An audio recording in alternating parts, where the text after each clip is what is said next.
Hey, welcome into the Big Ten Huddle. I'm your host, JR, joined once again by Zack Guggenheim, here to talk about day one of the Big Ten Media Days. A lot of fun stuff happened. Curt Cignetti taking shots at the SEC. Brett Bielema with some fun things he had to say.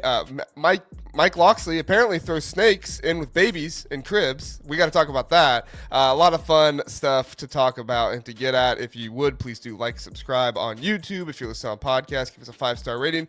That certainly helps. We are here with you on podcast Monday through Friday, every single morning, on YouTube on Sunday, Tuesday, and Thursday nights at 9 p.m. Zack, thank you for being here to recap day one of Big Ten Media Days. It was an eventful day. A lot was said. Curt Cignetti had a lot to say to the SEC. Were you proud of him? Were you not proud of him? Your thoughts? Well, first of all, I just want to say I am very thankful to be here on my last day of being 38. So tomorrow's my birthday. So I can't think of a better way to spend the last night of this day here. In terms of the shots fired at the SEC, good on him. That's all I got. Well, Proud of you, Curt. Wait, hold on. Let me just. Brandon Walker called him a coward for ducking Virginia, to which I say it's strategic. We can talk about it later, but I think it's strategic, and we'll talk about it later. But I love me some Curt. I love me some Curt Cignetti for sure. Yes, I have my thoughts on Curt Cignetti. All I will say, and Indiana fans, don't take this as poorly to begin, but I think it's warranted if you want to call Curt Cignetti soft or a coward. I get that. I'm not saying that I would do it, but I get it. I'm just saying you got to call somebody else a coward at the same time if you're going to make that happen. I'll leave it at that. Let's get into the show. All right. First, let's get to the chat, see who's here. You got Max, Curt Cignetti firing more shots than than apparently the terrorists. All right, that's quite the comparison there. Aimed at the SEC. I don't know if they've ever shot at the SEC, but Curt Cignetti was certainly taking shots. That's for sure. Samuel from Dayton here. Samuel, thanks for being here. We appreciate it. Good friend of the show, Mike Alibaba says, boom, let's get it, gentlemen. I'm feeling good today. It's July, and there's 0 losses in the month's calendar. Yes, you are correct. And we get football camps later this month. You got some teams starting July 28th, some teams starting the 9th or 29th. It's going to be a good time. Can't wait. Joe says, Rufino and Joe were almost in tears because Sig said mean stuff about the SEC. Did I don't know about you, Zach. I was tears of joy. Were you the same? I felt like being like Doug Maurice and taking a sword to the SEC and just say, yeah, that's my guy. That's my guy. That's my head coach. He's not really my head coach, but that's my guy. Yes, exactly. I love it. I mean, I don't watch Rufino and Joe. From everything I know, they do a pretty good show over there. But you know what? If they're SEC lovers, let them cry. Do it. Love it. All right, let's see what else we got. Oh, look at that. Brenton giving you a happy birthday, Zach. Thank you, Brenton. Appreciate it. A lot of other good stuff in here. Yeah. Let's see. Billy Tuesday says, you might not know this, but Curt Cignetti led IU to its best record in 126 years. He really wanted to emphasize 1 out of 126, Zach. It's been a while. It was a magical season for sure. Yeah, I would like to be able to pinpoint my number one year if I lived to be 126 years old. I think at that time I'd be too old and wouldn't remember, but that's fair. Maybe I'll write a journal or something someday. That's a history book. That's why they keep history books. Yeah, true. And Dave here, ski you ma. Thanks for being here, Dave. Ski you ma. Indeed, no Minnesota talk today. What do we get? Minnesota tomorrow or Thursday? I think they are tomorrow. So we'll have a good time. Speaking of tomorrow, we'll have Ryan Winter of Sports Chat 503 on with me tomorrow night. We're gonna be starting at 9:30 Eastern time instead of 9 o'clock. Ryan, all the way out there Pacific time, out there at Oregon. So he is gonna come on. He could not come on until 9:30. We appreciate him making time for us, though. It's a little bit earlier over there on the Pacific Coast, but he's going to come on, talk some Oregon, talk the rest of Big Ten Media Days. Day 2 should be a lot of fun. Zach, you ready to get to these discussions? Yeah, I'm ready to let a snake drop in the crib. All right, let's let the snake drop in the crib. I love it. All right, so the way we're going to do this is we're going to go team by team, okay? We're going to kind of comment and react to each team. We're going to start with Maryland first, and we're going to go then Rutgers, Nebraska, Ohio State, Illinois, Indiana, and then at the very end, we'll talk Tony Petitti and what he had to say. I think that was probably where you had some of the most interesting content. We are not going to address the NIL collective stuff today. I'm going to make a separate video about that, so be on the lookout for that. I don't think we can fit it all into one podcast. So we're going to talk about this stuff, talk about Media Days Day 1. I'll put together a podcast and a video for tomorrow for the NIL collective stuff to inform you guys on that. But Zack, Mike Locksley had himself a day, took the podium, addressed the culture changes at Maryland this offseason, admitted that the culture was not right, things were not right, talked about how they had developed 6 players in the NFL draft, which was good, but they did not have very good culture. He said that guys were kind of, I don't know if he said, he implied that guys kind of had a more me attitude and buying themselves things and having kind of a money attitude. So he made a sign that essentially says, leave your Louis Vuitton at the door. Success, or everybody has to pay the same price for success or failure here. I like that from him, definitely addressing those things. Hope it works out for him this season. And then a very strange comparison to his QB room and throwing a snake into a crib with a baby. I'm just going to read it for you really fast. And I mean, you guys can tell me if it makes sense to you or not. I'm not coming at Mike Locksley here. I'm just trying to understand, okay? He says, quote, I equate that quarterback room a lot to, and I just was telling Tony in the back, a lot like when you have a baby in the crib and you throw the snake in the crib with the baby. The baby doesn't know that a snake is bad, and that's kind of what those quarterbacks are. Zack, can you translate? I translate it as he has taken Deshaun Foster's place of worst quote at Big Ten Media Days. That's what I think. I mean, at least like his was true, right? Like, yeah, we're in LA. We're in LA. I mean, I'm not saying Mike Locksley isn't true. It just, I don't know. It didn't land. It didn't land. Did not land for me. Yeah. I think what he was trying to get at is that he has a very young and inexperienced quarterback room, and he is confident in their abilities and their talents, but they do not necessarily have the experience, which is what we've been saying about this Maryland team, right? We've been talking about Malik Washington and Justin Martin. Even though he is a little bit older, he does not have the experience. He has one start under his belt where he started at Penn State last year, albeit he wasn't bad there, but it also didn't show us anything spectacular. You know, Ethan Garber still came back and had the job. So, I mean, it is what it is, but I think this is kind of confirmation of what we thought about this Maryland team. Yeah. Illini, Bubba, this comment actually clarified it for me. The snake, they don't know what to do with the snake. They don't know what they are going to do in front of the other Big Ten teams. Now I understand. Thank you, Bubba. That was helpful. Okay. Yeah. Again, I don't think it was not a good analogy. I will just say this. I thought what was most helpful to hear Mike Locksley say is to admit all the problems that he had and the changes that he has to make. I don't know if I loved that he was just talking about the players and losing the players. I think I would have loved him to say, yeah, I did not manage that well. I didn't really hear him say that. I heard it more like I need to educate the players more, which I guess is kind of, I would have loved just even more personal accountability, but he did give himself some, and I really give him credit for that. And I think the question is, it's one thing to say no Louis Vuitton in here.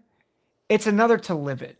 And so that's just I think that's my question after this is, I think he's saying all the right things, you know, baby and snake aside, but what's he going to do when the rubber meets the road? You know, if they lose, you know, if they start out losing a game that they shouldn't, or they have a good September and then they lose 3 straight, how does that culture get affected then? Yeah, I mean, I think the most important thing here is I don't think Mike Locksley is getting fired after this year. I know there's some people out there that say, oh, he goes 4-8 or 5-7, he's getting fired. I don't think that's going to happen. I think that the Maryland administration is well aware of the youth of this team. So I think probably what might put him more in danger of being fired is if at the end of the season he loses all of these freshmen or he loses all of these young players who got experience just for them to leave and go elsewhere. So it's even that much more important for him to have good culture, to instill confidence in his guys and make sure they know that this is still a ship that's going somewhere. Things are not going to fall off. I mean, Philip, if Locksley gets 2-10, I don't know how many coaches keep their job after going 2-10. Yeah, Brent, and I appreciate this comment. Like, to even say what he did is serious accountability. I am very impressed by what he said. Like, I know Philip calls me the dream crusher, enjoying the flame out. I'm not. I appreciate the transparency. And I do think coaches who are transparent and they see that they need to change, they often do, like they often start to make progress. And so I'm excited to see the progress. I hope there's progress for Locksley. Well, and let's remember too, like this is a Maryland team under his, coaching that made a bowl game 3 out of the last 4 years. Like, ever since COVID, well, I don't know if it's ever since COVID, ever since the year after COVID, one of those two, they improved their record every single year until this year. So, like I know we kind of joke about Locksley and stuff sometimes, but it's not like he's been 2-10, 4-8 for 2 or 3 years now. This was a down year. Yep. Let's see what happens. And he is taking accountability for it. So Doreen reposted the stream on Twitter. Doreen, we really appreciate you doing that. She says, hello, Big Ten Media Week is awesome. Yes, it is. I've seen a lot more about the Big Ten Media Week than I have the ACC Media Week. So if that tells you anything about the popularity of the two conferences, I think that gets you there. And then I liked the comment from Joey. He said, yes, the classic snake in the crypt situation. That's funny. I will read the quote from Mike Locksley really fast, and then we'll move on. I found it here. It says, how do I plan on rectifying the win-loss situation? I won't lose my locker room this year. I've been fortunate enough with the new landscape now, and instead of having to raise money, we have revenue sharing, which allows me to kind of close the gap between the haves and the have-nots, he said. We had haves and have-nots for the first time in our locker room after the landscape of college football taught me a valuable lesson, and that valuable lesson is important to me even in the midst of this change to continue to educate our players on the importance of what playing for something bigger than yourself is about. And I can tell you that if I've got to put my desk in the locker room this year, I will. So take that quote for however you would like to take it. All right, Zach, let's get to our next one here. Greg Schiano at Rutgers. Greg Schiano, he admitted that Rutgers didn't have the money everyone else seems to have, but feels he has the confidence that they can be effective and find the right guys to fit in. Talked a lot about culture fit for the transfer portal. That's not exactly anything new, but obviously that's something that you really need to focus on at Rutgers, and Greg Schiano is taking that approach very well. And also, Greg Schiano set the expectation at winning championships. This was not on the big stage. This was not on TV. This was at the side podium, I believe. He said, we climbed our way to the middle of the league, but I didn't come back to do that. I came back to win the championship, and you know that may sound funny to some that have followed college football, but that's where we're going. That's what we're going to do. I can't tell you when that's going to happen, but it's why we're back, and I have the staff to do it. Big quote there from Greg Schiano, Zach. Yeah, I mean, he's setting expectations very high in saying that. I will say the first thing that, again, I appreciate transparency. So for him to come out and say, he's saying what everybody knew, right? They know they don't have the money. They don't have the cachet. But the way that they're effective is to get guys that fit their system and that fit their culture. So like, he didn't say anything that surprised me, but I'm grateful that he owned it. The question that I have there is, and this has been my question with Rutgers for a long time, is why don't they have the money? Like, I get that they've been a subpar program for so long, but you guys are right in the heart of the tri-state area. There's got to be a way to drum up more financial somewhere. Like, I can't wrap my head around them now being attached to the Big Ten, now getting some of this revenue from the TV deal. Like, how are you not able to at least put more towards the program? I think that's my big question from that. Yeah, I mean, I think people just have to see it, right? There has to be success seen, and finishing in the middle of the Big Ten, that's nice. You know, going 7-6, that helps, but you didn't win your bowl game. You know, I mean, Brett Bielema talked about it at one point. I know we're not on him yet, but he talked about just how much momentum that gives your program and gives your donors and everybody else when you're able to win that big bowl game. Rutgers should have won that bowl game against Kansas State. Like, I'm sorry, I'm not trying to come at you here, Rutgers, but like they should have won that game, and if they would have, I think it probably would have helped them out a lot. You know? Yeah. Well, and they had a big lead in that game too, and they blew it. And I don't blame them for that. Like, Kansas State's a good, like a legit good team, but Rutgers should have won that game, and which I feel like is what we said a lot last year. Jeff has a great quote here. Unfortunately, Rutgers' dream schedule was last year. This year, they play Ohio State, Penn State, and Oregon, the exact opposite of Maryland. I mean, it's a brutal schedule this year. I mean, it's an old like Big Ten East schedule for them, and they're going to be lucky to get to bowl eligible this year.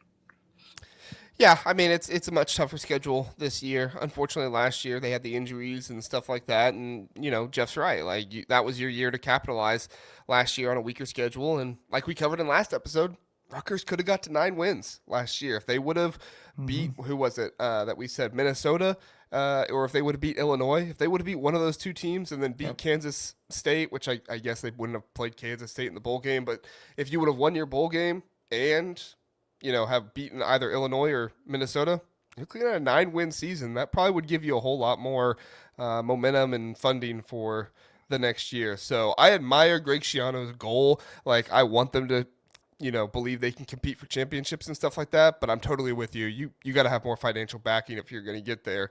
And even if they don't win, Big Ten championship or anything like that, well, Greg Schiano's done at Rutgers is just still fantastic. Yeah. The fact that we are talking about last season being a disappointment at 7-6 means that there's progress. Totally.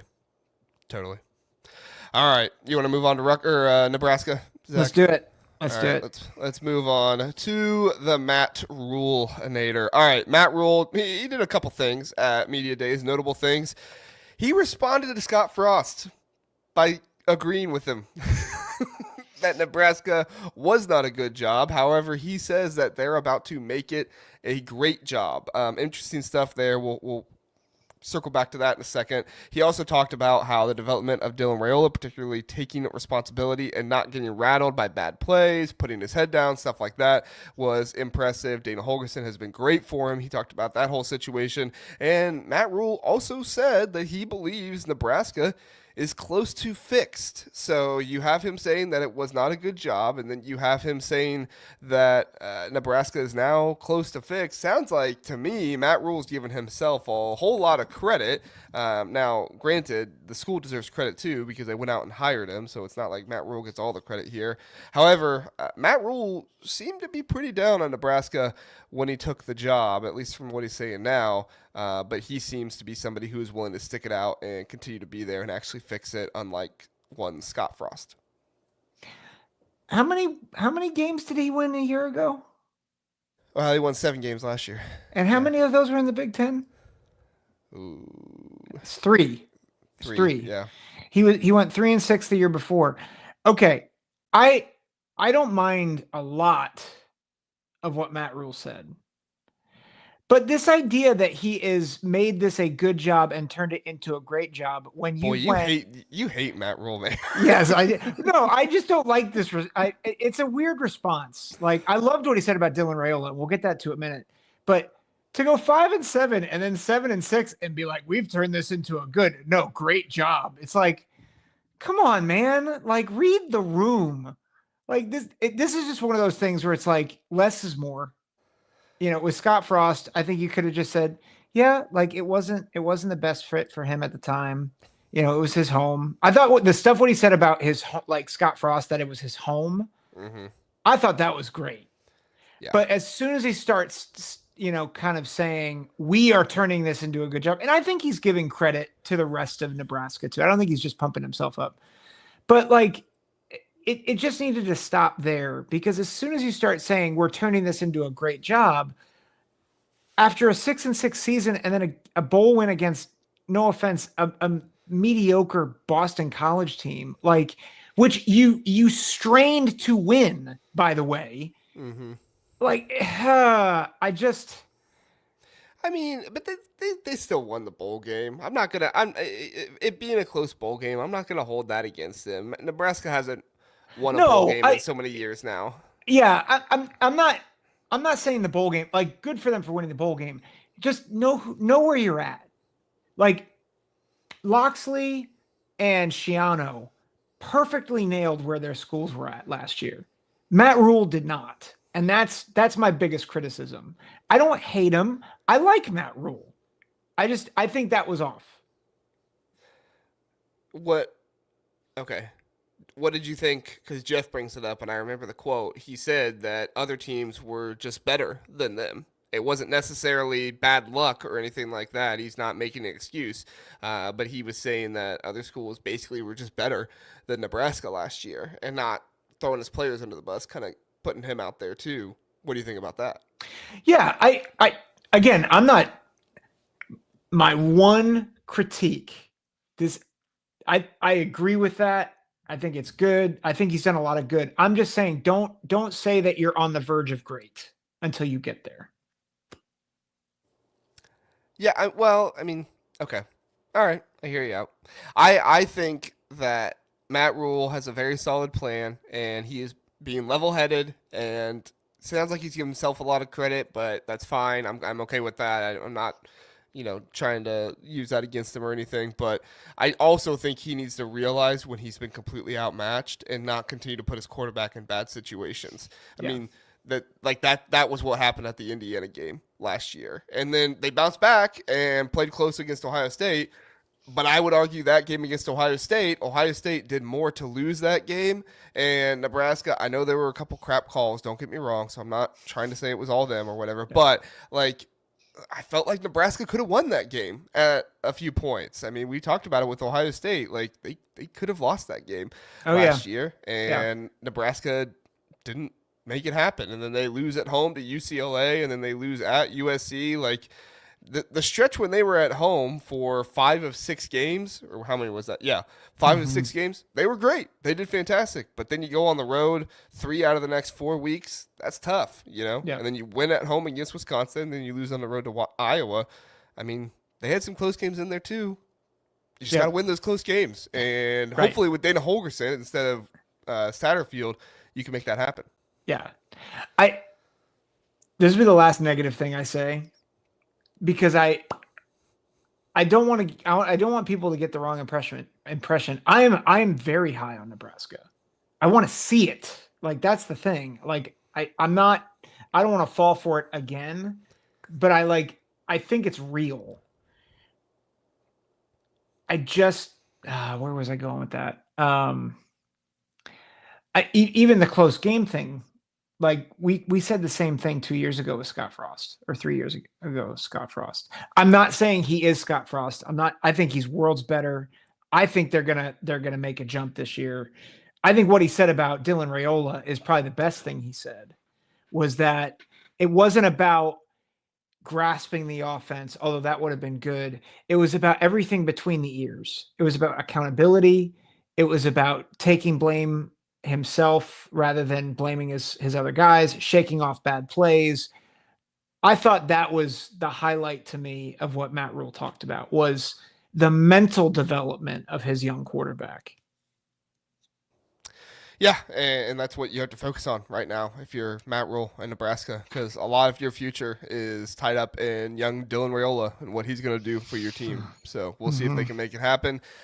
I believe in Nebraska too. I just am going to fully believe once I see it. Yes. So that probably sounds counterintuitive, but that's where I am right now. I'm not going to pick Nebraska to go 9-3 until I see them actually do it. I was going to say, you have the same philosophy with that as with, you think Ohio State will beat Michigan, but you're not going to pick it until you see it. Yeah, I've just been burned so many times. So, I think it can happen, but I'm not going to pick it to happen until it happens. Like when we do our predictions this year, I'll probably have Nebraska somewhere around 6-6, 7-5. And it's not because I think they're actually going to do that. It's because that's what they've shown me in the past. Yeah. And so that's what I'm going to see. Yeah. So, all right.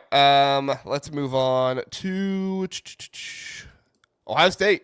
Ryan Day, Zack. Ryan Day had himself quite the day. A lot of things happened. Ryan Day took a stand for the Big Ten and wanted to make sure everybody knew that he believes the Big Ten is, in fact, the best conference. Stumped for the Big Ten a little bit, as Kirby Smart has done for the SEC. Ryan Day is also says that the team is not defending the national championship, but they are attacking to win it back-to-back. Ryan Day updates the QB battle and says a lot of the things are going to be determined on how the two players did in the offseason. And then Jeremiah Smith reacts to a question about if rivalries still matter in the college football playoff era, and he called the reporter crazy. Well, I guess I don't know if he called the reporter crazy. He said, the reporter said some people say rivalries don't matter, and he said they're crazy. So the made-up people who say rivalries don't matter in the college football playoff era, he thinks are crazy. Yeah, truth. We almost fired Ryan Day over a rivalry game, and then he won a national championship. Like, it matters. Is it me, or did Ryan Day look really relaxed and like fired up? Yeah, he's looked like that ever since they won the national championship, right? It's like he looks so different than like the Michigan game, which makes sense. But it's like it reinforces my thought that I think we are going to see a much different Ohio State team all year, this upcoming year. Like, I just think they're going to be looser. Maybe I want to see the leadership from the quarterback. I believe there's leaders on this team. I believe Jeremiah Smith will be a leader. I think Caleb Downs, Sonny Styles, obviously those are the three guys that went to media days. I think those guys are going to be leaders, but if Julian Sayin is the guy, he doesn't give off the leadership energy to me. If Lincoln Kienholz is the guy, I think he gives off more of that energy, but I don't think he's as accurate or as talented as Julian Sayin. Athletically he is. He's an athletic freak. But as far as like quarterback play, I think Julian Sayin is the more natural, God-gifted quarterback, and Lincoln Kienholz is more of the natural, gifted leader. If you could just put the two together, it'd be really cool, but you can't. Yeah. CJ, I'm not calling Sayin CJ Stroud, but CJ was not a vocal leader for a good chunk of his tenure. Yeah, but what did CJ Stroud win? Okay, but he also had the worst defense like in Ohio State history in 2021. Okay. I'm just saying it's a little different because Julian. I'm just saying we tell other programs not to come up with excuses. So I'm not going to come up with an excuse for CJ Stroud. Listen, I love CJ Stroud. I think CJ Stroud is awesome. I think he's one of the most talented quarterbacks that has ever played at Ohio State. But the fact is, his best game ever was losing in the playoffs. Like, sure, your defense stunk and your safety slipped and let a walk-on quarterback throw it way over his head. But still, you didn't win. Context. He led them down with a last-second field goal, and his kicker decided that the goalposts were on the east rather than the south.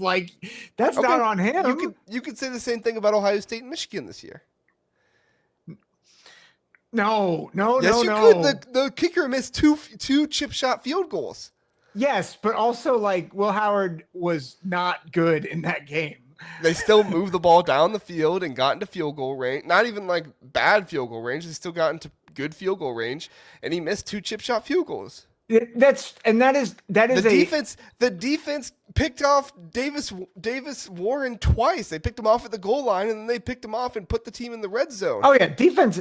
I don't think you blame the defense for anything in that game. We're so off. I'm just saying, if you're gonna blame like the kicker for the Georgia game in the playoffs, you gotta blame the kicker in the Michigan game too. But I'm not gonna blame the kicker. No, because they should have won both. Yeah, I would blame the kicker, but I also blame the defense. That's fair. Actually, I blame the defensive coaching staff because that was a mess. Anyway, right, you're right. Let's move on. Get back to media days. Yeah, sorry. I think that's like the first full out fight we've ever had on this show, by the way. Oh, we gotta fight more. Let's find some more to disagree on. Ryan Day is, I just thought he looked relaxed. And I think that bodes well for this team. Yeah, I mean he's playing with house money right now. He's got two of the best players in all of college football on his team. I thought it was funny that he said that he had to check Caleb Downs, Sonny Styles, and Jeremiah Smith all into the hotel because they are all under 21. So none of them could check themselves into the hotel, which was really funny to me. Sonny Styles is technically a senior, but he enrolled early, a young so he's still 20, which is just really, really funny. But overall, like, I think Ohio State's in a really good place. I like the mindset, the mentality. I like that, when the Michigan reporter asked Ryan Day, how do you beat Michigan? He kind of gave him a little bit of a sassy response and said, score more points than them. He didn't get into it and try to explain and all this and everything. He just, to your credit, like you're saying, he was just kind of relaxed and said what he needed to say. Yeah. Also, to the Michigan reporter who asked, how do you make sure you beat? Like, come on, dude. Like, ask a better question. Well, I mean, yeah. I mean, he's just trying to take a shot, right? He wants to get a video and put that on the Michigan message board, which in reality, there would be an Ohio State reporter that would be doing the same thing if Schiano Moore lost to Ohio State that many times in a row. I was going to say, would they though? Because yes, Dave Biddle probably would. Yes, they would. Both groups would do it because both fan bases would eat it up. That's fair. I mean, that's fair. They would both love it. So yeah, Jeff makes a good point. You don't want to be too relaxed, but I like the attitude of still hunting and not to. I think that's a good clarification. By relaxed, I don't mean that he's like sipping on Mai Tais in a hammock. Like, he's very much like in attack mode, which I think when he is relaxed, he doesn't feel pressure. That's what he does, is he attacks. And I think that's the thing I like. What? Illini Bubba wants to start a number of snakes in the crib for each quarterback metric. No, I veto. Based on how this quarterback played this game, how many snakes were in the crib with him? The baby got devoured. Next. Yikes. What did you think about Ryan like stumping for the Big Ten though? I mean, we've seen Kirby do this. We saw Nick Saban do this when he was at Alabama. I mean, it's got to give you a little bit of confidence that Ryan Day, national championship winning coach, he's on top of the college football world right now. He's on top of the Big Ten, even though he didn't win it, as Curt Cignetti pointed out. Like, he's kind of on top of it all right now, and he's out here saying, look, the Big Ten's the best conference. Fight amongst yourselves. Go cry about it, but it is what it is. I loved it. Yeah. I loved it. Yeah. I mean, he's not telling lies. He's right. No, he's not. So, like, based on the biggest metric, which is national championships, and I think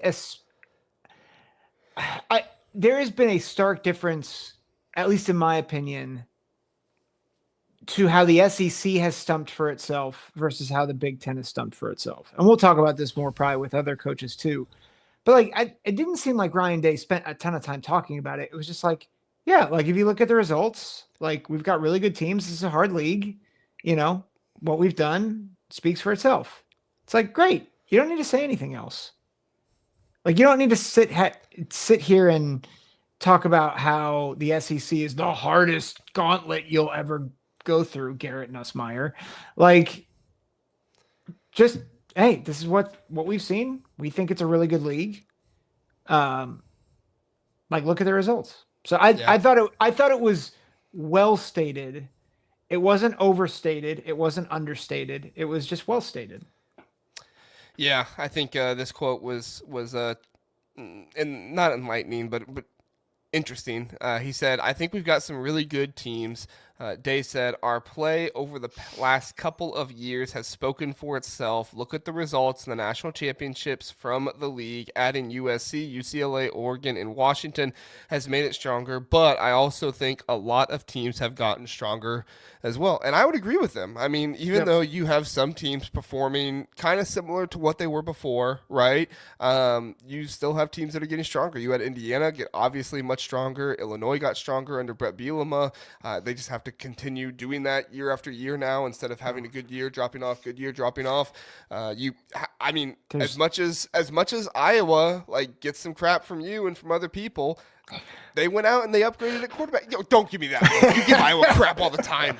But they went out and they upgraded. They got Mark Gronowski. They changed their offensive coordinator. PJ Fleck has gone over his win total 4 out of the last 5 years. Oregon is a real national championship contender coming in right away. USC is a team that's coming in with a lot of potential. Lincoln Riley, I know people are down on him. I kind of am too, but you can't deny it. He's been to the playoffs. He has the potential. He would have went to the playoffs his first year at USC if Caleb Williams didn't get hurt.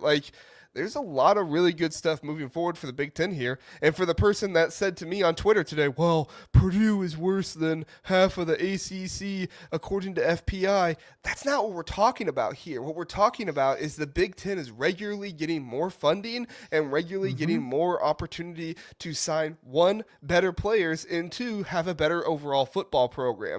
That's why the Big Ten is getting stronger, and that's why the Big Ten is getting better. There were so many coaches that walked across the stage today where I thought, man, that's a really good coach in college football, right? And it's going to continue to be that way throughout the entire time because the Big Ten quite simply has the best coaches in all of college football. They have the richest programs, and they have the most well-run, best college football programs, in my opinion. They might not have the metrics, but the Big Ten's better. Colin Cowherd said it, so it's truth, right? Connor Stallion said it too. Everything Connor Stallion you said it too, Zach. Everything you said up till Colin Cowherd was beautiful. Wow. And then you just went and just ruined it. What did you hate more, the Colin Cowherd or the Connor Stallions? Probably the Colin Cowherd, because I know how facetious you're being when you throw Connor Stallions into the mix. But okay, fair. Brent Fender. Oh my goodness, this is a good quote. Purdue continually giving us a snake in the grass. Oh my. Listen, we already took shots at their specimen, okay? We don't need to take any more shots at okay. Oh dear. All right. You ready to move on, or do you have any more thoughts on Ryan Day? No, I thought it was great. I'll just say one more thing. He said Jeremiah Smith is bigger, stronger, faster, and I'm just sitting there so okay, Mr. Olympia. All right. If that's true, yes. Yeah. Which it looks true because I've seen the pictures of him at practice and stuff. He does indeed look bigger, stronger, faster. It's kind of insane. He did say in a side interview he is expecting triple coverage most of the time, which is just insane. Yeah, I mean, it's going to come down to what they do with him on offense, right? They're going to have to. It's not just Jeremiah Smith that has to get out of it. They have to find ways to, not get him caught up in that stuff. So we'll see. We'll see what happens against Texas. All right, Zach, you want to talk Illinois? Sure. Philip is so happy right now. We're talking Illinois. Not that we don't normally talk Illinois. We normally do. But Brett Bielema wants to expand the playoffs, he said, but not as much as Eli Drinkowitz. That would be crazy. He doesn't want to do it that much, but he does want to expand the playoffs. He also admitted that he did meet his wife in Vegas. Didn't want to talk anymore about that story, but he did make a note of that. So congratulations to you, Brett. He also reflected on losses to Oregon and Minnesota and says their resilience is what showed they were a great team. I'll be honest, during that one, I was a little lost. If somebody wants to explain it to me in the comments, I would appreciate it. But he essentially said that they came out and they played better in the second half against Oregon, and then they were resilient, but they had they also had basically what happened in the Minnesota game, or in the Oregon game happened in the Minnesota game, and then they lost, and he said that's when I knew we had a great team. So I don't know. That was a little interesting to me. But overall, I mean, and then he also, he kind of answered my fake SEC coach question. He talked about how he has a lot of friends that are coaches in the SEC and how him and Mark Stoops used to share a room at Motel 6 for $32 a night and split it so they could keep their per diems.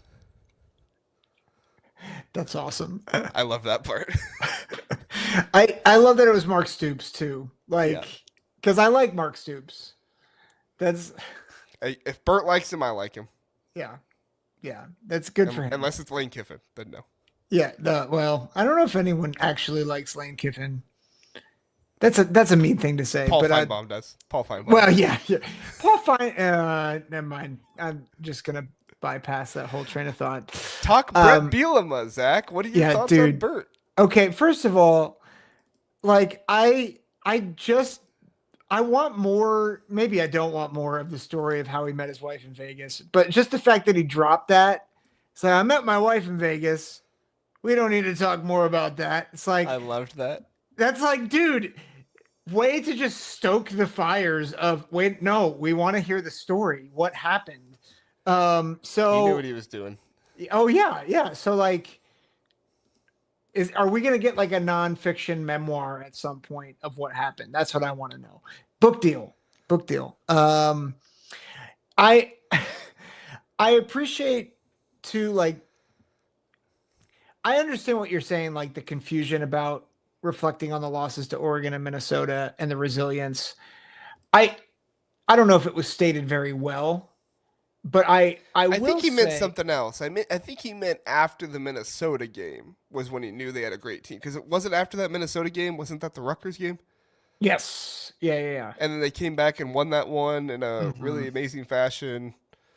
Larry Fitzgerald. Wait, what? Nothing. Go on. Sorry, I. It's okay. I was trying to mess with you. Whatever. This is the comment of the day right here.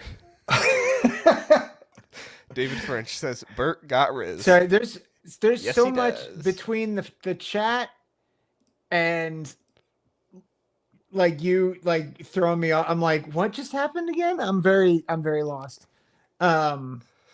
The chat's on point tonight. Samuel says the reason Bert didn't answer is because he knows what happens in Vegas stays in Vegas. But they're in Vegas, so tell the story. But it's happened back in Vegas. You know, you don't take it out of Vegas and then bring it back. Oh, I don't like it. Okay. All right. Give us your thoughts on Bert. Give us your thoughts on Bert. My thought on Bert is that Larry Fitzgerald is better than Pat Bryant. Anyway. Hot take. Watch out. Anyway. Gosh. Well, just the resilient, like talking about the resilience, I thought, again, I feel like he knows his team. He knows the makeup of the team. Yeah. I just thought it made sense. Yeah, I don't know if there's anything too like, oh yeah, that's great. I thought the most interesting thing besides his idea about expanding the playoffs was that he met his wife in Vegas and that he just left that cliffhanger there. Yeah, I mean, it was interesting what he said about the playoffs. He said it's at 12 teams. I hope it goes to 16s. I'm not going to go Drinkowitz and go to 30 teams. But says he's in favor of more teams in the playoffs, which, I mean, this is kind of the sentiment you've gotten the entire time from Big Ten Media Days. We'll expand on it more once we get to Tony Petitti, but this is kind of what we've been getting this entire time, is that the Big Ten not only wants the 4-4-2-2-1 model, but they also want more teams in the playoffs. Granted, that isn't the 16 that Brett Bielema is talking here, but you even have Tony Petitti talking about, you know, teams that are 8-4 with 3 losses in the Big Ten getting into the playoffs, because he says that's a good record, and you would normally get into the playoffs in any other sport with that kind of winning percentage, which I get what he's saying there, but at the same time, as much as I want to see more teams, like Big Ten teams in the playoffs and everything too, don't get me wrong, I also want the playoffs to mean something, right? Yeah. I don't want half the conference to get into the playoffs and it'd be like, whoopee, we got in. Like, it has to mean something in order to do that. And so you have to make it something that is difficult enough to do to where it's still something that is a tip of the cap to your program at the very least.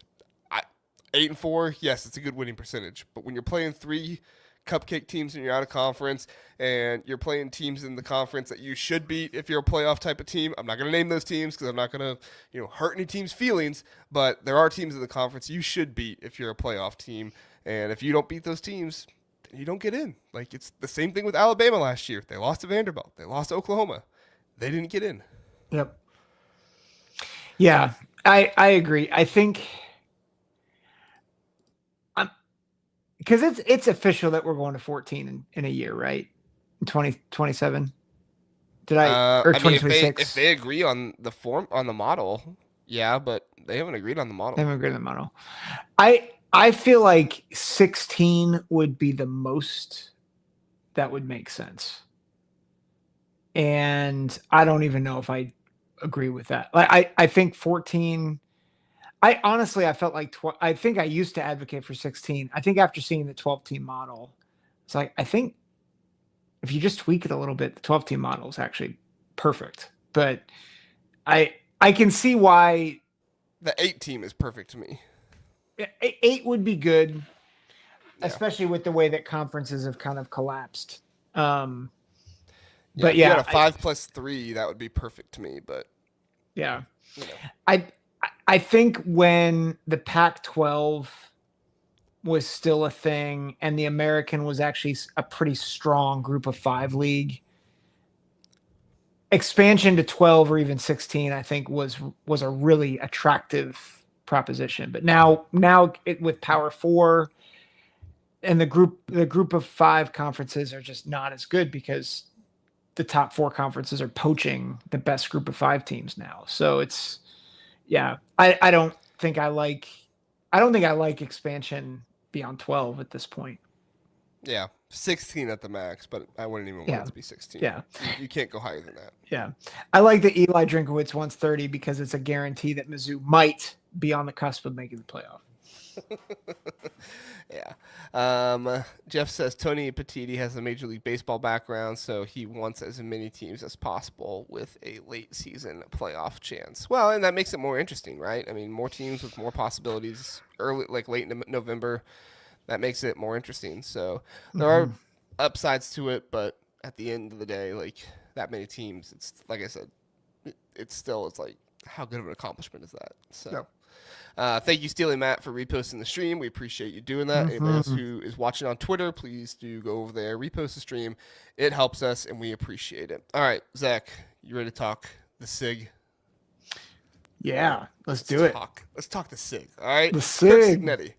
Curt Cignetti. He says, we figured we would just adopt the SEC scheduling philosophies when he's talking about not scheduling Virginia and putting a different team in the schedule other than them going with the 3 cupcake model in the out of conference. I have voiced my displeasure with it. However, I have gotten, I do get it, and I even defend it a little bit on Twitter, not because I think it's the best thing to do, but because I think that it's similar to what another conference is doing, as Curt Cignetti agrees with me, which I'm happy because we asked the tough question, and Curt Cignetti answered our tough question in media days, and he didn't have to get it super ass. So he also doubled down on needing standardized scheduling in college football, and in the postseason that needs to be standardized rather than making it subjective, which I agree with as well. I mean, he's also not just looking to sustain what Indiana did this year, but to improve it. And finally, Cignetti says he has pieces that he likes. I would assume that means Kamara, Surratt, guys like that. But he needs to form the team buying into the plan and all thinking alike. Zach, it sounds like to me, Cignetti knows he has some really talented players on this team, but they all need to be on the same page.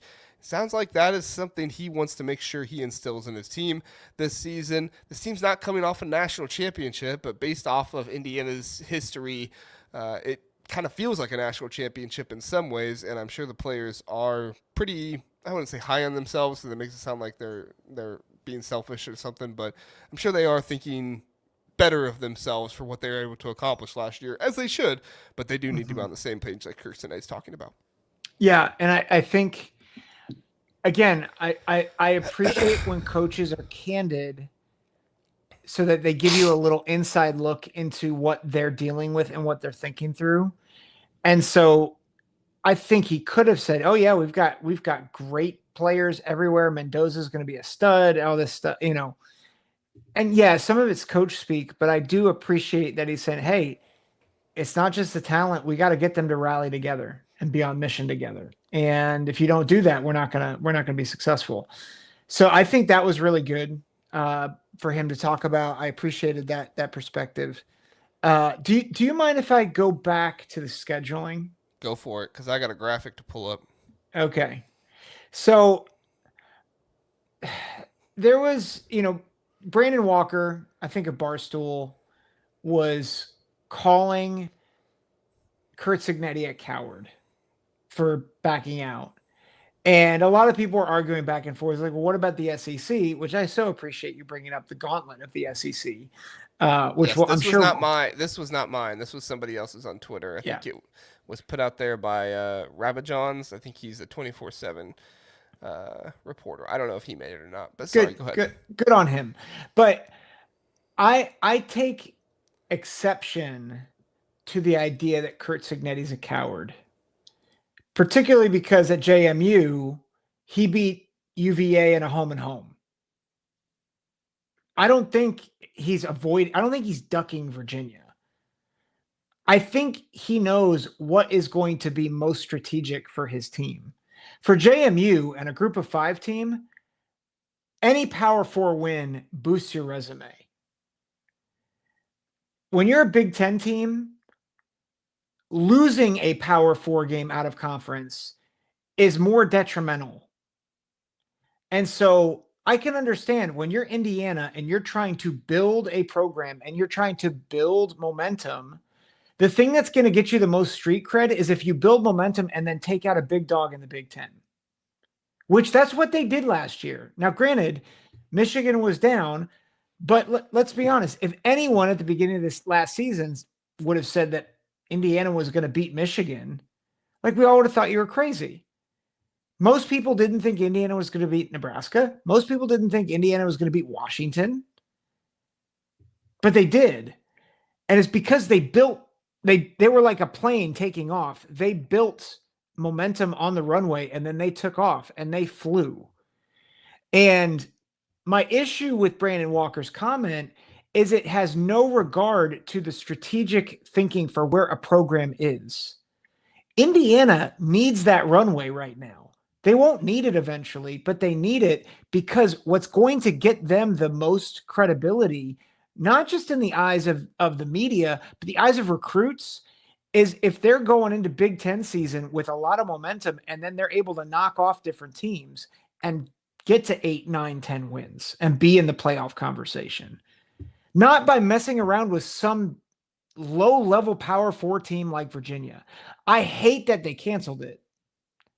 Don't get me wrong. I wish they didn't cancel it and I wish they played it. But from where they're at as a program and where they are building, it makes a lot of sense. So, stop throwing this cowardice label out. It wasn't cowardice. I'm okay with the cowardice label as long as you also call the SEC a coward too, because the SEC gets away with having 4 out-of-conference games and scheduling 1 big out-of-conference game, and then the rest of their out-of-conference games are crap. And that is essentially the same number of what Indiana has, right? Indiana has 3 easy out-of-conference games this year and for the next few years, which, I don't like. But the SEC is doing the same thing where they have 3 out-of-conference games. But people just want to throw it back in your face and say, well, but they do play 1 good out-of-conference team. Okay. And what does that matter? Because you still have Big Ten teams playing 9 conference games. So when you get into the conversation about, well, they play 1 non-conference game and the other team doesn't, and you actually give them the conversation, this is what I was literally arguing with somebody back and forth about on Twitter, was they wanted to talk about how the SEC has all of these strength of schedules and everything. And I said, okay, but how many SEC teams also play 3 cupcake out-of-conference teams? I listed 12. There's 16 here on the graphic next to me. There are 2 teams in the SEC that play more than 9 Power 4 games. more than 9. There are tons of Big Ten teams to do. Sorry, I didn't count it up exactly, but I can think of them off the top of my head. Illinois, Oregon, Ohio State. I don't think Penn State does. They play like Nevada and a couple other teams, but I mean, Michigan does as well. Nebraska, like all of these teams do. And then if you want to call them, oh, well, they're Big 12 teams or the ACC teams.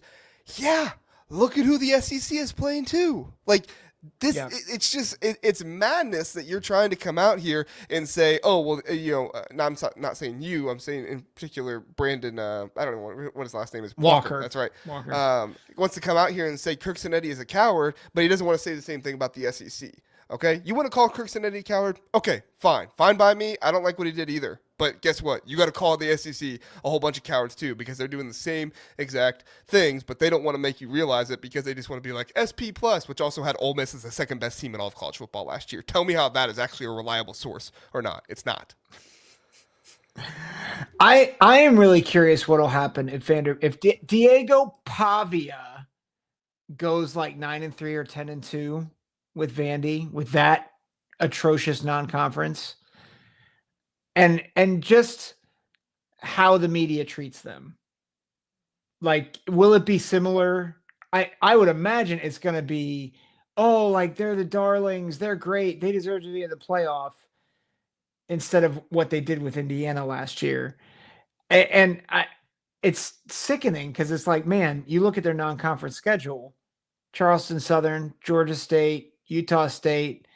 I mean, it's not going to matter because Vanderbilt's going to lose to Georgia State again anyway, so who cares? But, no one want to talk about it, though. They'll just talk about when they beat Alabama. Yeah, Vanderbilt lost to Georgia. Yeah, like, that's a good loss. No, it was Georgia State. Yeah. It was Georgia State. They stink. They lost to a team in Georgia. That's what they say. Right. They were in the state. So we got a super chat here from Dave. Dave says, yeah, half of the SEC doesn't need to play. What's the matter you before the rivalry games? Hold on. Yeah. What's the matter you? Like, who cares? Like, okay. Random person. School yeah, no, I totally agree, Dave. Like, and that's part of the thing too, right? Is they don't want to They don't want to bog themselves down with a 10th Power 4 game, and also they don't want to lose the extra win that they get. Like, yeah, so many people complained about how, oh, well, Indiana was just getting sympathy because they had only one loss last year. You know how much sympathy the SEC has been getting for years because they play 8 conference games? And you heard it talked about all day today. I remember when I made the video about USC didn't want to schedule Notre Dame again because of because the SEC is at a 9-game conference schedule. And I had people all through the comments, oh, that doesn't matter, JR. Nobody actually thinks that. That doesn't actually matter. Yeah, it freaking does, okay? This is what they've been talking about all day long. It's what Ryan Day just talked about. It's what everybody talks about because it's true, because it's what they go after, because they don't want to play 9 conference games and then one more hard team when the SEC is playing 8 conference games and only one more hard team. It just, it's terrible. Yeah. Look at this. We got John back in here. John, welcome back. Thanks for being here, man. He heard Indiana chatter, like the Batman signal, and he's back. Instead of the Batman signal, it's the Cignetti signal. The Sig signal. It's just a cigarette in the sky. Oh dear. So many problems with that.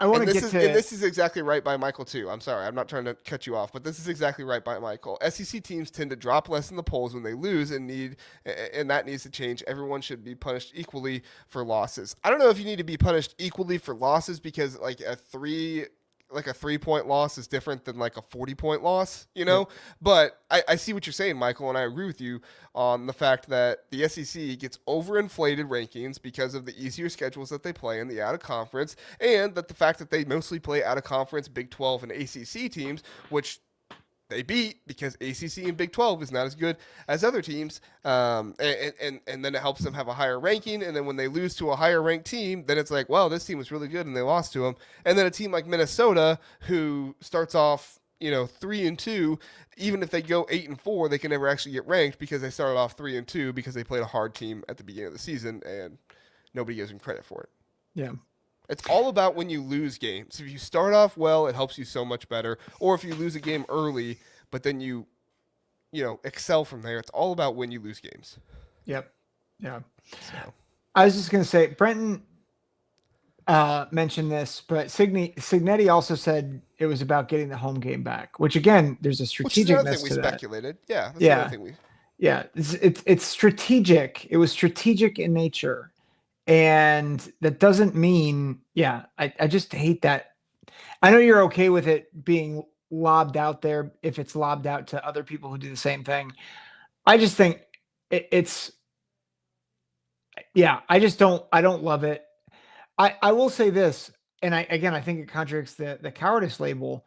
Signetti's stumping for like standardizing non-conference schedules for the sake of the postseason. Listen, if he wants postseason or if he wants non-conference schedules standardized, then you are not being a coward, because you know what's going to happen? It means that Indiana's going to have to play real teams. And also, how is he being a coward when he is the one that's going out there and saying exactly what needs to be said? Like, he's the one going out and being the voice that nobody else is willing to be, right? Other coaches allude to it. Brett Bielema does. Ryan Day did a little bit. Like, Tony Petitti alluded to it. But no, he came out and said, I'm going to schedule like the SEC. Like, he came out and put him on blast. Like, I don't understand how somebody gets up on a microphone and says something that needs to be said, and we say coward for that. Yeah. You know? I think he is a boisterous man. And I think at times he has put his foot in his mouth. Like, I think that is true. Like even the most ardent Indiana fans can agree to that, I think. And I think when you're the underdog and it's a fun underdog story for the first few weeks and months, I think it's really great. I think though, when you have that voice and it continues, you start to become annoying to people, and like annoying in the sense of like, you haven't proven anything, or I'm not saying he hasn't, but I think that's part of the vitriol that's coming his way. Is it's like, they don't know what to say to him because he's right. And he's had more success than anybody expected. And so rather than giving him a well thought out response, they just attack him, and they just attack his character, which, like, I think there are things about him where like I've said it. I wish before the Notre Dame game, he didn't talk about how he just beats top 25 teams, because he doesn't. That's not part of his resume. I don't think that is a problem right now because of what he has accomplished at Indiana. Again, context matters, but I think people, rather than actually attacking his arguments, they just attack him, and it's frustrating. It's because they can't attack his arguments. Like you said, he's right. They're wrong. Yeah. So, this made me laugh. John says, all my time, the last handful of months has been watching the Pacers run and then recovering from the heartbreak from Game 7. Don't worry. Bring your broken heart here, John. We will talk plenty of Cignetti. As we move on from Cignetti, because we do need to talk about one Tony Petitti, Zach. All right, so do you want to start with playoff stuff first, or would you like to start with Michigan first with Tony Petitti? Oh, yes. Yes, Michigan. I feel like the playoff stuff isn't going to take long. So let's do that first. Okay, and we're already on that subject, so we'll go with it. So Tony Petitti says he wants college football essentially to be like every other sport. He said, we've conditioned ourselves to think that if you're a 1 or 2 loss team, that if you're not a 1 or 2 loss team, then you're not worthy of competing for the playoffs, is what he means. There are plenty of teams in professional sports who qualify for the playoffs who can't get past the first round game. That's okay. They still get to play. We'll figure it out on the field rather than sitting in a room. Earlier in the same answer at the podium, Petitti said, if you're 6-3 in the Big Ten, I would argue that's a great record. And if you stumble in a non-conference game, I don't know why that disqualifies you. 8-4 as a winning percentage. If you project that winning percentage into every other sport, I'm pretty sure they make the postseason. Now, I disagree with Petitti here, respectfully, on a number of things. However, one thing I will say that I like here is that he is stumping for things to be decided on the field, which Yep. I think that's where things need to be decided too. I just disagree with him that it should be decided amongst the conference. I think playing games, SEC versus Big Ten, would much better decide things on the field. You have the sixth place team in the SEC versus the sixth place team in the Big Ten, and the fifth place team in the Big Ten play the fifth place team in the Big Ten. I think that would solve things a whole lot better and help things, because I don't think a team that, finished third in their conference deserves to have to play in a play-in game against another team, especially if they were 11-1 or 10-2. Yeah. Yeah, I don't think I like the mechanics of his system, but I like the direction and the vision of it, which is, how do you make this thing objective?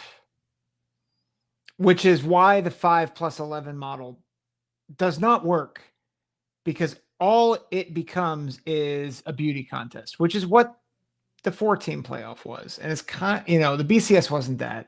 It was a computer beauty contest, right? But the 4-team was very much a subjective, well, who do we think is best? Which is a terrible way to decide a champion. It just is. That's why I think the 12-team move was better, but anything you could do to remove subjectivity is a win for this sport. But I do agree with you that it should not be. I think there are ways that he's thinking about it where I'm like, I don't think you should treat this like Major League Baseball. It's a win for anybody but the SEC, because right now the SEC has the perception, the bias on their side, and the SEC knows that if they pander to the media and makes things good for them and try to point out things to the media all the time, they're going to get the favor of the media. I talked a little bit about this when we talked about how Tony Petitti doesn't really say much to the media, but Greg Sankey does. Greg Sankey understands the game. Greg Sankey knows that if you pander to the media sets things with their rankings and everything else, and the College Football Playoff Committee has to essentially follow those things. Otherwise, they look crazy, and you have 3 teams that won 9 games in the SEC not make the playoffs, and everybody says, the committee stinks, right? So you have the team that just you have the conference that just benefited from the committee in the Big Ten saying, we don't want the committee making this many decisions. They're already overwhelmed at what it is. Why would we want them to make more decisions? And then you have the conference that just did not get favor from the committee to say, well, we actually want the committee to be making more decisions because we want to bully them into it and tell them, if you don't do this, then you're terrible committee members and everything else. At the end of the day, a committee does not decide the playoffs in hardly any other sport. I mean, there are automatic, winners and wild cards by records and everything like that. Obviously, record doesn't work in college football because of the variation of conferences and things, but there should be some kind of qualifier. There should be some kind of thing. If you finish this high, if you do this, whether it's in a conference or whatever else, then you get into the playoffs. I understand that the Big 12 and the ACC doesn't want to do it because they don't want to look weak and say, oh, well, we actually do have worse teams in the Big 10 and the SEC. But you know what, Zach? That's pride, and pride comes before the fall. So the Big 12 and the ACC needs to realize that getting 2 teams into the playoff actually helps you, because there were some years in the college football playoff era where the second-place team in the Big 12 wasn't even in the top 20. Go back and look at it. Jeff did an entire episode on it. There were some years where they weren't even up that high, and the ACC has been trending that way as well. So you're looking at possibility of teams that are, around 19th, 20th to get into the playoffs with that automatic bid. That would make the SEC go crazy. They would lose their minds. But at the end of the day, that would help them out, because what would recruits say? Oh, well, this team does have a chance to make the playoffs because all they have to do is finish second in their conference, and they can get there. The other way, it's you have to have a committee pick you, and your conference has to be good enough to make you look better to be able to get there. And if you lose one game that you shouldn't lose, then you automatically don't make it. Yeah. Well, and I think what you're bringing up, and this will be my last thought, what you're bringing up is there is what's ideal versus what we're currently in. Ideal, like in a perfect world, you would have 4 conferences or maybe just two, that are fairly equally weighted, not perfectly equal. It's never going to happen, but like somewhat equal. And like the top four of each league gets in the playoff. And that's the most objective measure. Right. And if there's a tie, you have a play-in game. That's not what we have. We have independent conferences who there's a lot of money involved. They're managed autonomously, but they're overseen by this ridiculous entity known as the NCAA, who doesn't actually provide oversight. And you have two leagues that are on the verge of becoming super leagues, and you have two other leagues that are bleeding profusely out. And that's the reality we live in. And so the fact that the Big 12 and the ACC are getting any consideration for automatic bids, they should. I think they should. But I think the Big 12 and the ACC have to understand where they are currently in this pecking order. And if they want to change that, find a way to make your leagues better. Well, and the way to make your league better is by giving more teams in your league hope, right? Mm-hmm. Giving them something that they can actually attain to and go after in order to win and make the playoffs. And maybe you get into the playoffs and maybe you win something, right? Now, SMU was not a great example of that last year, but who knows? Maybe you get the right matchup at some point and you could win. Arizona State almost beat Texas, right? That would have been huge for the Big 12 if Arizona State won that game. Imagine if the Big 12 got two teams in and one of them beat, I don't know, Tennessee. How huge would that be for the conference? Mm-hmm. But, yeah. So the other thing was Petitti just talked about wanting objectivity rather than subjectivity. I kind of covered it the entire time. I mean, it's just been more of the same. You don't want a committee picking things because the committee doesn't actually go out of their way to pick the best thing. They're just going based off of numbers and metrics. And quite honestly, sometimes I don't even blame the committee. They're just doing the best they possibly can. They can't watch every single game. They don't know every single thing that's happening, So it is what it is. The other thing, Zack, Tony Petitti was asked, and he confirmed that he did send a letter to the NCAA.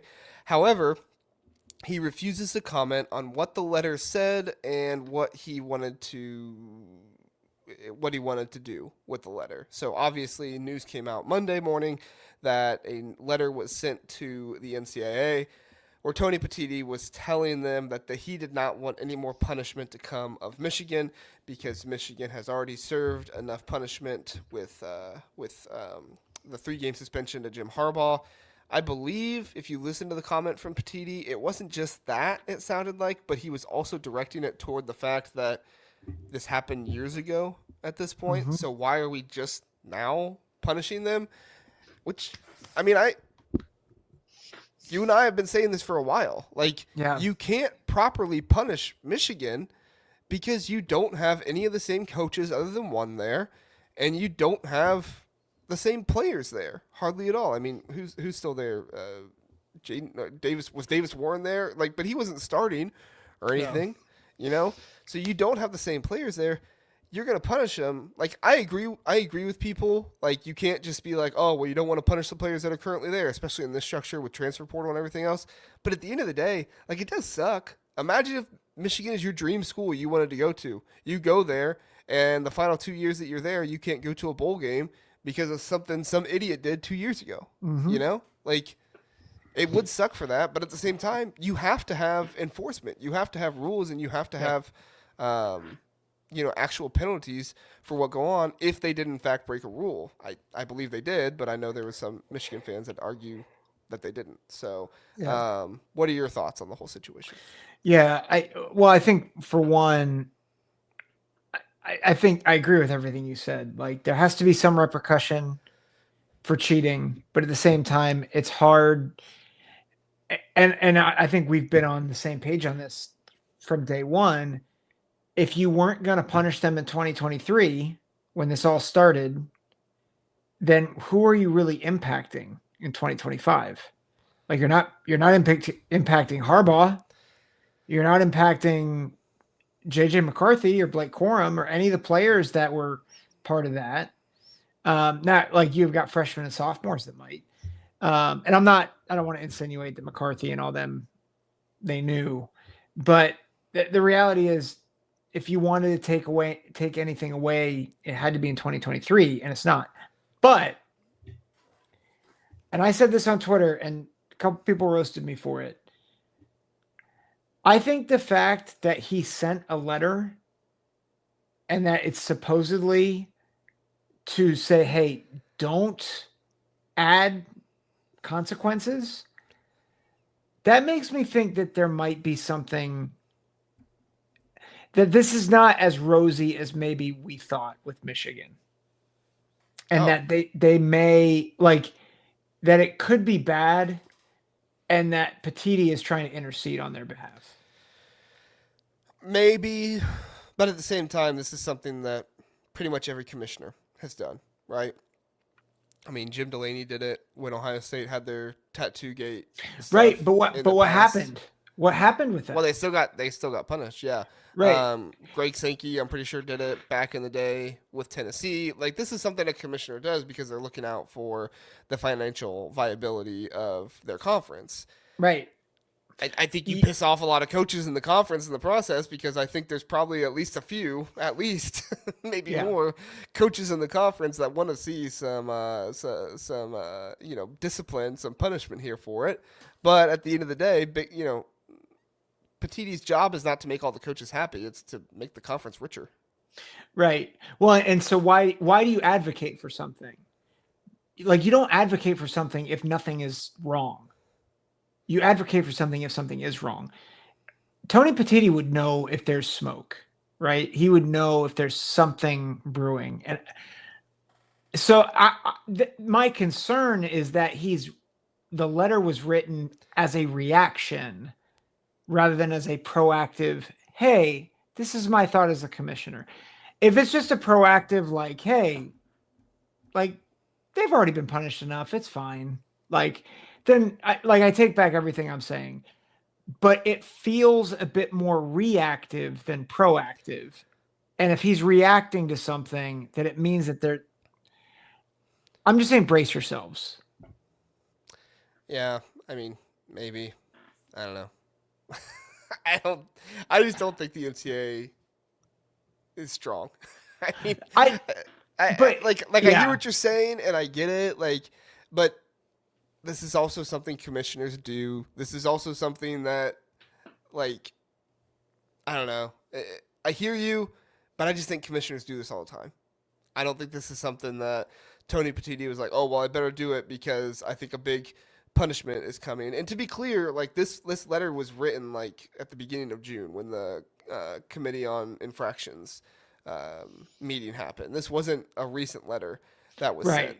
So, I don't know. I mean, if they are punished big, that's fine. I don't know what they're gonna do.